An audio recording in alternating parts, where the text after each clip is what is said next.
모두가 잠든 어두운 밤, 불 꺼진 작은 집에서 여자의 비명 소리가 들리는데요. 무슨 일이 생긴 건지 사연 바로 들어보겠습니다. 1초면 누르실 수 있는 구독, 좋아요는 사랑입니다. 안녕하세요. 저는 시카고에서 마케팅 일을 하고 있는 소피아라고 합니다. 저는 일 중독자로 살아온 사람이에요. 다른 사람들은 종종 저를 보고 성공한 커리어 우먼이라 부르지만 사실 제 삶은 텅 빈 껍데기 같았어요. 저는 22살에 세상에서 가장 소중한 사람, 어머니를 암으로 떠나보냈어요. 어머니는 싱글맘으로 저를 키우셨습니다. 아버지는 제가 어릴 때 집을 떠났고 어머니는 홀로 저를 위해 헌신하며 사셨죠. 그런 어머니가 암에 걸렸다는 걸 알았을 때 저는 현실을 부정하고 싶었어요. 병원에서도 최선을 다해 치료해 주셨지만 결국 어머니는 저를 두고 떠나셨습니다. 그때부터였을까요? 저는 감정을 잃어버린 사람처럼 변해갔어요. 슬픔을 직면하는 게 너무 두려워서 일에만 몰두했습니다. 회사에서 인정받으면 그나마 제 존재 이유를 찾을 수 있을 것 같았어요. 아침 일찍 출근해서 밤늦게까지 일하고 주말에도 사무실에 나갔어요. 집에 혼자 있으면 어머니가 떠난 뒤의 적막함이 저를 짓눌렀거든요. 친구들이나 동료들이 함께 저녁을 먹자고 해도 저는 항상 다음에요. 라고만 했습니다. 그렇게 몇 년이 흘렀고 저는 성공한 직장인이 되었지만 제 안은 텅 비어 있었습니다. 그러던 어느 날이었어요. 퇴근 후 소파에 누워 핸드폰을 스크롤하다가 우연히 진돗개 영상을 보게 되었어요. 한국에서 키우는 개라는데 주인에게 끝까지 충성을 다하고 한번 마음을 주면 평생을 함께하는 강아지라고 하더군요. 어떤 영상에서는 주인이 몇 년 만에 돌아왔는데도 진돗개가 그를 알아보고 꼬리를 흔들며 반기는 모습이 나왔어요. 그 모습을 보는데 가슴 한구석이 먹먹해졌어요. 저 개는 주인을 위해 평생을 기다리는구나. 나는 지금까지 누군가를 그렇게 기다려본 적이 있었나? 어머니를 떠올리니 눈물이 핑 돌았어요. 어머니는 항상 저를 위해 기다려주셨거든요. 늦게 귀가하는 날이면 불을 켜놓고 잠들었고 제가 바쁠 때면 아무 말 없이 저를 기다려주셨어요. 저는 그런 어머니를 외롭게 만들었는데 진돗개에 대해 더 찾아보기 시작했어요. 그리고 미국에도 진돗개를 입양할 수 있는 보호소가 있다는 걸 알게 되었습니다. 그렇게 저는 처음으로 큰 결심을 하게 되었어요. 나도 한 마리 입양해볼까? 솔직히 저는 반려동물을 키워본 적이 없었어요. 어릴 적 어머니가 알레르기가 있어서 집에서는 동물을 키울 수 없었거든요. 하지만 이번만큼은 이상하게 강한 끌림이 있었어요. 이 개를 만나면 뭔가 내 삶이 바뀔 것 같은 예감이 들었어요. 입양 신청을 하고 보호소를 방문한 날, 저는 한 마리의 진돗개와 마주하게 되었습니다. 보호소 직원분이 이 아이는 벨이라고 해요. 원래 한국에서 길러지던 아이인데 유기견으로 버려져 미국으로 오게 되었어요. 라고 설명해 주셨어요. 벨은 저를 빤히 바라보고 있었어요. 처음에는 낯선 사람을 경계하는 듯 했지만 제 손을 조심스럽게 내밀자 천천히 다가오더니 제 손등을 한번 핥았어요. 이상하게 그 작은 행동이 제 마음을 울렸어요. 나를 받아들여주는 걸까? 그렇게 저는 벨을 입양하게 되었습니다. 벨을 데리고 집에 온 첫날 저는 잔뜩 들떠 있었어요. 정말 오랜만에 느끼는 설렘이었죠. 하지만 벨은 저와 달리 잔뜩 긴장한 모습이었어요. 보호소에서 차를 타고 집으로 오는 내내 조용했지만 한껏 몸을 웅크린 채 경계하는 게 느껴졌어요. 집에 도착하자 벨은 천천히 문을 넘어서더니 조심스럽게 거실을 둘러보기 시작했어요. 냄새를 맡으며 탐색하긴 했지만 저와 눈을 마주치려 하지 않았어요. 심지어 제가 손을 내밀어 쓰다듬으려 하면 한 걸음 물러서기까지 했죠. 아, 내가 너무 서두른 걸까? 솔직히 벨을 처음 봤을 때 저를 향해 꼬리를 흔들며 반가워해 줄 거라고 기대했어요. 보호소에서는 저를 받아들이는 듯 보였지만 새로운 환경에 오니 다시 경계를 늦추지 않는 모습이었어요. 벨에게도 상처가 있어서 그런 걸까요? 첫날 밤,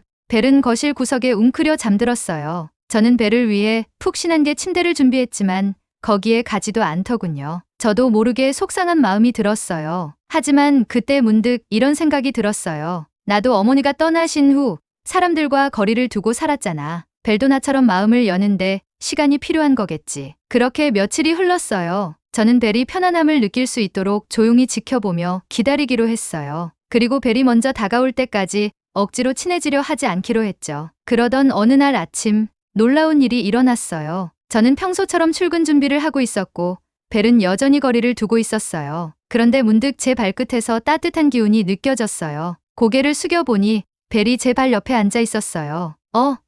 언제 이렇게 가까이 온 거지? 조용히 앉아서 저를 올려다보는 벨의 눈빛이 어딘가 달라 보였어요. 여전히 조심스러웠지만 경계심보다는 호기심이 더 강해 보였어요. 저는 천천히 손을 뻗어 벨의 머리를 쓰다듬어 보았어요. 이번에는 물러서지 않았어요. 오히려 제 손길을 조용히 받아들이더군요. 그 순간 왠지 모르게 가슴이 뭉클해졌어요. 벨이 조금씩 저를 믿기 시작한 걸까? 벨과 함께한 지 몇 주가 지났어요. 처음에는 낯설어하던 벨도 이제는 집 안을 편하게 돌아다니기 시작했고 저와의 거리도 점점 좁혀졌어요. 하지만 여전히 완전히 마음을 연 것은 아니었어요. 마치 조금은 믿어도 되지만 아직 완전히 의지하진 않겠어 라고 말하는 듯 했죠. 그럼에도 저는 벨과의 시간을 소중히 여기며 기다렸어요. 아침에는 함께 산책을 나갔고 저녁에는 조용히 벨 옆에 앉아 책을 읽곤 했어요. 벨은 저를 가만히 지켜보면서도 일정한 거리를 두고 있었어요. 그러던 어느 날 정말 잊을 수 없는 일이 일어났어요. 그날은 유난히 바쁜 하루였어요. 직장에서 회의가 계속 이어졌고 마감 기한이 임박한 프로젝트까지 겹쳐서 정신이 하나도 없었어요. 퇴근할 때쯤엔 온몸이 녹초가 되어 있었죠. 평소보다 늦게 집에 도착하자 벨이 현관 앞에 조용히 앉아 저를 기다리고 있었어요. 벨, 나 기다리고 있었던 거야? 저는 신발을 벗으며 힘없이 웃었어요. 그리고 소파에 털썩 주저앉았죠. 그런데 그 순간 벨이 조용히 다가오더니 제 무릎 위에 머리를 살짝 올려놓았어요. 순간 숨이 멎는 것 같았어요. 벨이 먼저 이렇게 다가온 건 처음이었거든요. 저는 조심스럽게 벨의 머리를 쓰다듬었어요. 벨은 눈을 감은 채 가만히 있더군요. 그 작은 행동이 제게는 너무나 큰 의미였어요. 마치 괜찮아, 힘들었지?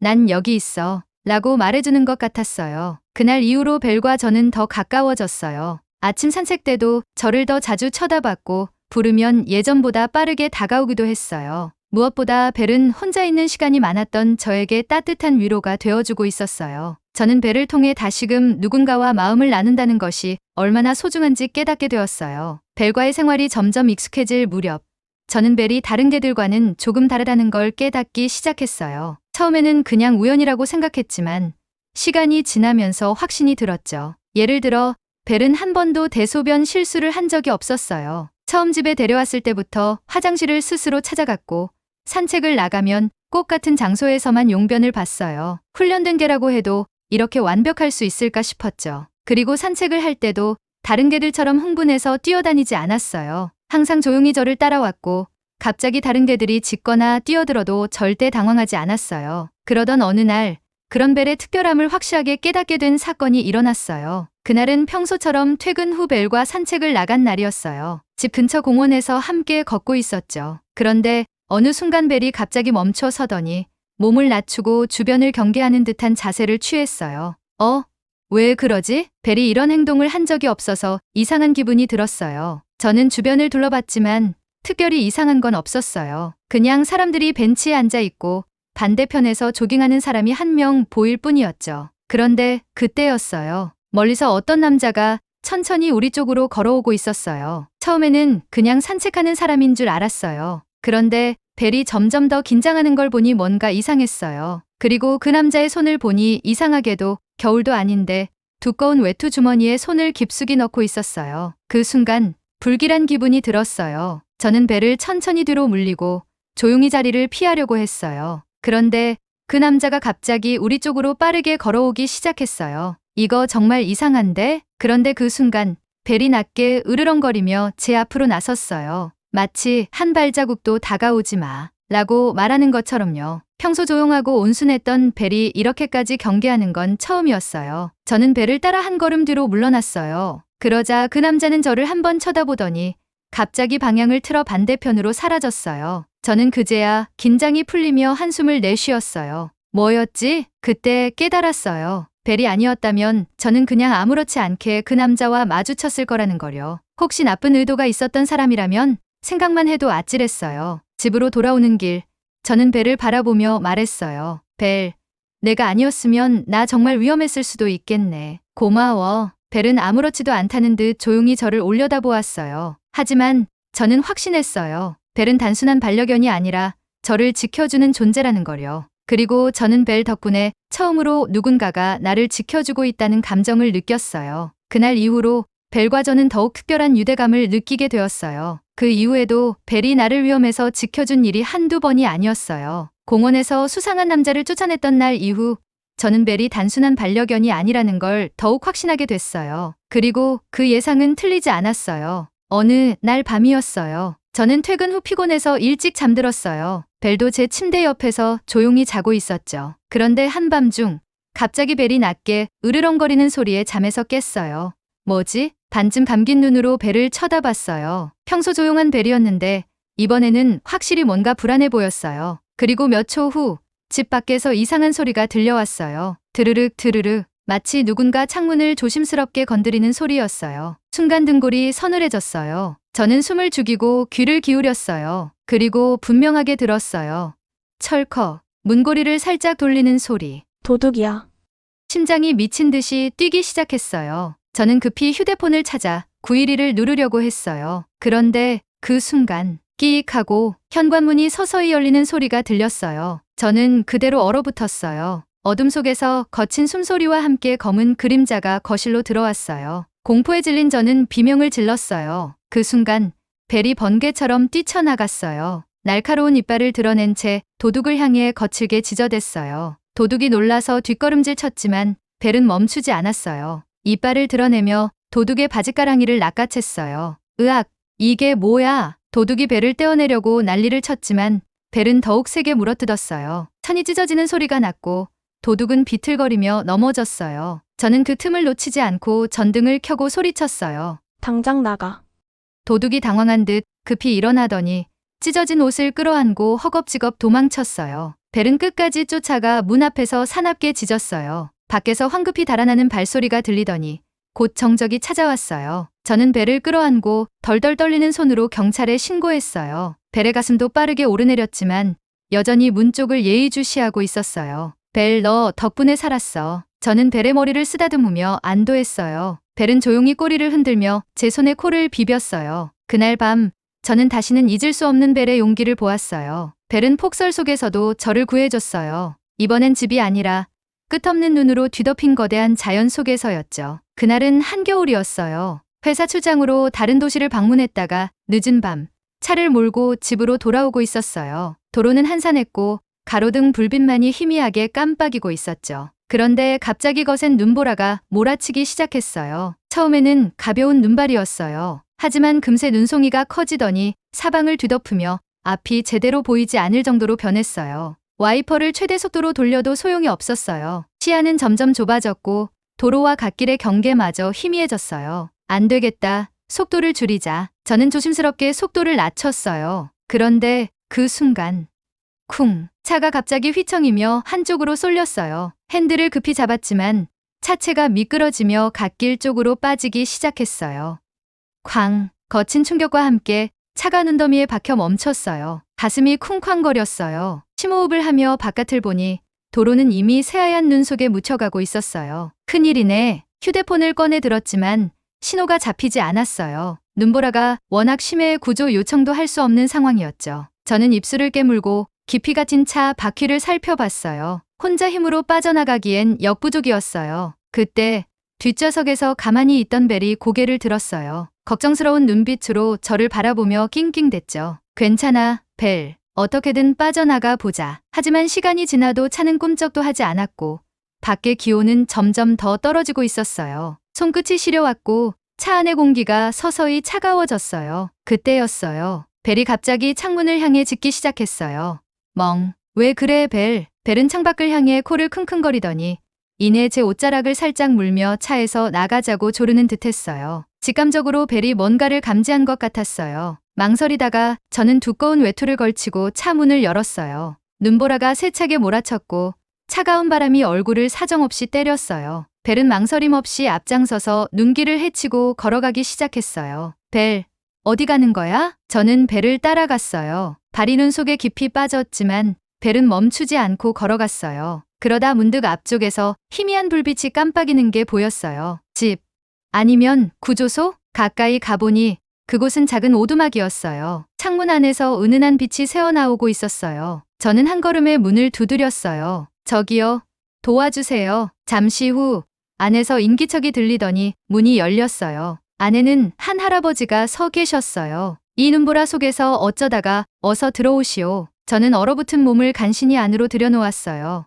따뜻한 공기가 온몸을 감쌌고 안도감에 몸이 풀렸어요. 벨도 저를 따라 들어와 털을 털며 할아버지를 올려다봤어요. 이 아이 덕분에 살았어요. 벨이 아니었으면 큰일 날 뻔했어요. 할아버지는 빙그레 웃으며 벨의 머리를 쓰다듬었어요. 영리한 개로군. 내가 주인을 구했구나. 그날 밤 저는 벨 덕분에 목숨을 건졌어요. 그리고 다시 한번 깨달았어요. 벨은 단순한 반려견이 아니라 제 삶을 지켜주는 소중한 존재라는 걸. 벨과 함께한 시간들은 내 인생을 완전히 바꿔놓았어요. 처음에는 단순한 반려견이라고 생각했지만 벨은 그 이상이었어요. 벨은 나를 보호해 주었고 내 외로운 마음을 채워주었으며 심지어 내 삶의 의미까지 바꿔주었어요. 나는 늘 공허한 삶을 살았어요. 어머니를 잃고 난 후 슬픔을 피하기 위해 일에만 몰두했죠. 감정을 잃어버린 채 하루하루를 메마르게 보냈어요. 하지만 벨이 내 곁에 온 이후로 나는 다시금 따뜻함을 느끼기 시작했어요. 이전까지 집은 단순한 머무는 곳이었어요. 출근 전 잠시 머물렀다가 퇴근 후 쉬는 공간.